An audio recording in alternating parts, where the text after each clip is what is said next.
سلامونه او نیکی هیلې ګرانو کتونکو په خیر راغلی پښتو کوکینګ ته. نن به منګه یو چاینیز خوراک تیارو د دې نوم دی چکن چاومین.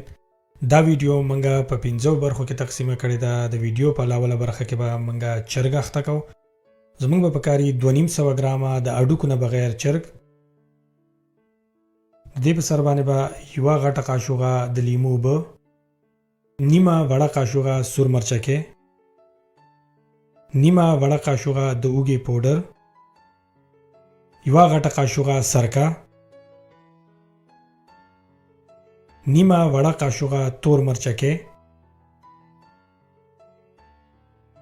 یوه غټه قاشوغه سویا سوس، نیمه وړه قاشوغه د مالګې یا خپل ذایقې مطابق، او یوه غټه قاشوغه کورنفلور. دا به ورواچو او ښه به یې د یو بل سره ولړو. سر به ولا په یو پلاستیک باندې پټ کو او د 20 منټو دپاره به یې کیږدو چې اخته شي.